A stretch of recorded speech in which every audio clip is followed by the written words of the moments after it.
अब दिल्ली जामा मस्जिद के आसपास भी बुलडोजर चलेगा। बहुत बड़ी खबर मिल रही है। अभी मुझे इस वक्त पता लगा है कि अब तुर्कमान गेट के बाद जामा मस्जिद के आसपास अतिक्रमण का भी सर्वे होगा। दिल्ली से इस वक्त जो बड़ी खबर आ रही है उसके मुताबिक दिल्ली हाईकोर्ट ने दिल्ली हाईकोर्ट ने शाही जामा मस्जिद के आसपास मौजूद एमसीडी पार्क और गैर कानूनी कब्जों का सर्वे कराने का हुक्म दिया है। अदालत ने एमसीडी को कहा है कि यह सर्वे 2 महीने के अंदर मुकम्मल किया जाए। हाईकोर्ट ने साफ कहा है, अगर कोई गैर कानूनी तामीरात मिलती है तो कानून के मुताबिक उसके खिलाफ कार्रवाई की जाए। यह हुक्म अदालत ने एक अवामी मफाद की दरखास्त PIL की समाअत के दौरान दिया है। यह दरखास्त फरहत हसन नामी शख्स ने दायर की थी, जिसमें इंक्रोचमेंट हटाने की मांग की गई थी। मिलत टाइम ने भी बाकायदा इस खबर के ताल्लुक से यह बात लिखी है। दिल्ली हाईकोर्ट ने राष्ट्रीय राजधानी में स्थित शाही जामा मस्जिद के आसपास मौजूद एमसीडी पार्क और अवैध अतिक्रमणों को लेकर सर्वे कराने का निर्देश दिया है। हाईकोर्ट ने एमसीडी को 2 महीने के भीतर सर्वे पूरा कराने को कहा है। अदालत ने स्पष्ट किया है, यदि कोई अवैध निर्माण पाया जाता है तो कानून के तहत उचित कार्रवाई की जाए। हाईकोर्ट ने यह आदेश एक जनहित याचिका PIL पर सुनवाई के दौरान दिया। फरहत हसन नामक व्यक्ति ने दिल्ली हाईकोर्ट में याचिका दायर करके अतिक्रमण हटाने के निर्देश देने की मांग की थी। दोस्तों, फैज़ इलाही मस्जिद के आसपास बुलडोजर चलने के बाद वहां पर जो माहौल खराब हुआ, अब मकामी लोग ने साफ तौर पर यह इल्जाम लगाया है और बाकायदा मीडिया के सामने आकर यह बात कही है कि जो कुछ यहां पर हुआ यह एक साजिश के तहत हुआ है और बाकायदा अफवाहें फैलाकर मुसलमानों को उकसाया गया, जिसके बाद माहौल खराब हो गया। आप खुद सुनिए कि मकामी लोगों ने इस ताल्लुक से क्या बयान दिया है। पुलिस ने ही लाठीचार्ज किया और पुलिस के लोगों ने ही पथराव किया पब्लिक पर। रात के 1:45 बजे गोले दागने शुरू कर दिए। गोले दागे आपने, आंसू गैस लोगों के घरों में गए। रात के 1 बजे बुलडोजर, पौने एक बजे इतनी बड़ी कार्रवाई करना, 30 से ज्यादा बुलडोजर को यहाँ पर लेकर आना। 40 छोटे से स्ट्रक्चर के लिए 40 और वही माहौल खराब करेगा। लाजमी बात है मैडम, जब वो यहाँ से मीडिया पे दिखा रहे हैं कि आप आइए, आपकी मस्जिद को खतरा है, आपके ईमान को खतरा है, तो आपको नहीं पता ना यहाँ क्या चल रहा है। मजहब के इबादत गाह को छेड़ेंगे या उसका नाम लेंगे, जब तो बदअमनी फैलती है।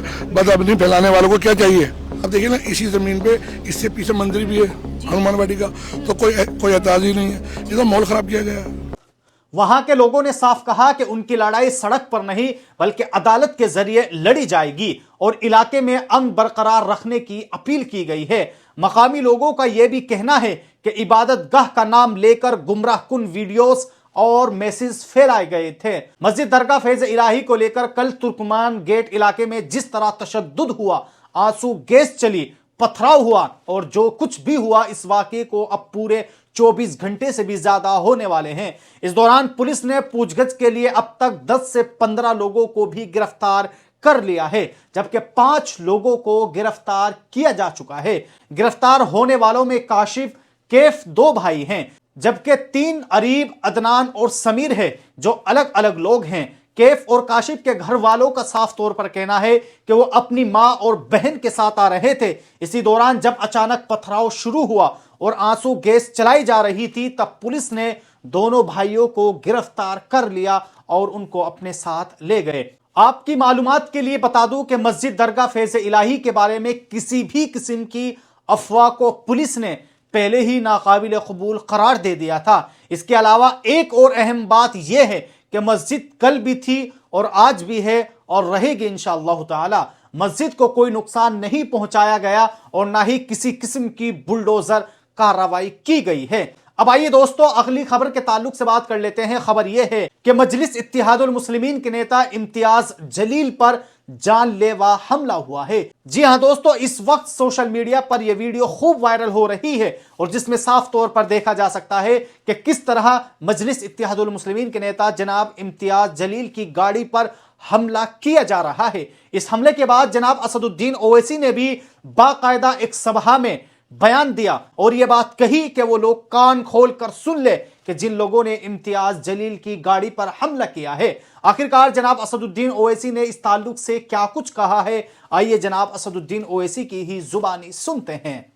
ये लोग जो आज इम्तियाज जलील की गाड़ी पर हमला किए, याद रखो प्यारे, तुम बच्चे हो अभी।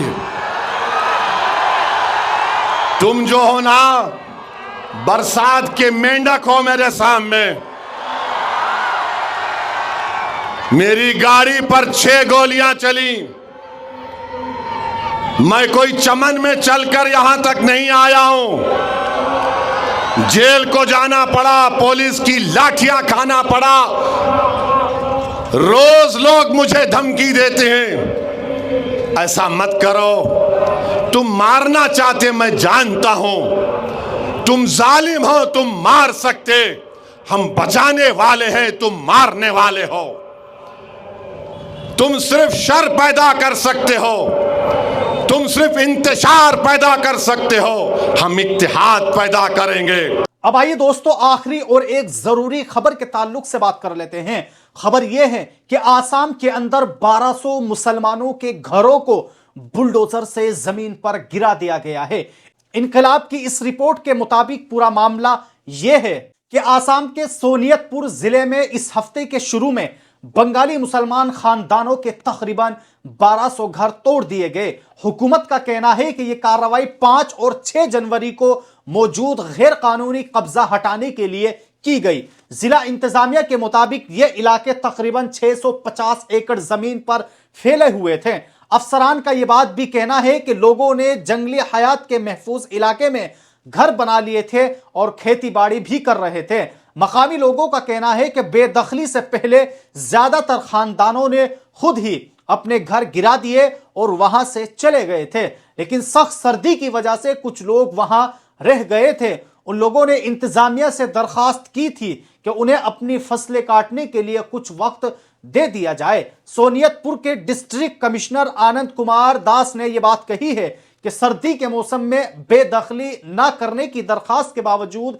इंतजामिया इस मुहिम को नहीं रोकेगी, क्योंकि लोग गैर कानूनी तौर पर जंगली इलाकों में रह रहे थे।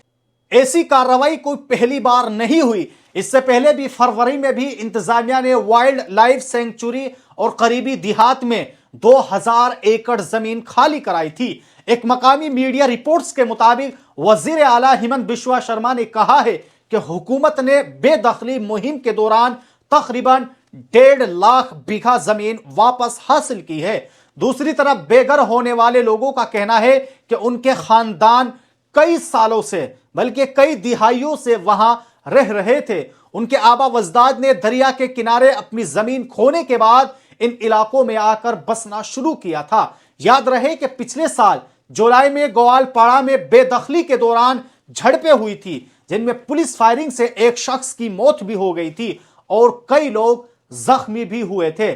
जराये के मुताबिक 2016 में बीजेपी हुकूमत आने के बाद आसाम के मुख्तलिफ जिलों में कई बुलडोजर कार्रवाई देखने को मिली, जिनका ज्यादातर निशाना बंगाली बोलने वाले मुसलमान इलाके बने। तो बहरहाल दोस्तों, आप सब लोगों ने आज की इस वीडियो में ये कुछ वायरल खबरें और वीडियोस देखी, जिसमें से आप लोगों ने साफ तौर पर देखा कि किस तरह आसाम में 5 और 6 जनवरी को 1200 बंगाली मुसलमानों के घरों को तोड़ दिया गया है। दोस्तों, आसाम की इस कार्रवाई के ताल्लुक से आप सब लोग अपनी क्या राय रखते हैं, आप लोग हमें कमेंट बॉक्स में जरूर बताएं और आप लोग इस वीडियो को ज्यादा से ज्यादा शेयर कीजिए। और अगर आप हमसे जुड़ना चाहते हैं तो आप हमारे इस चैनल को सब्सक्राइब कर सकते हैं।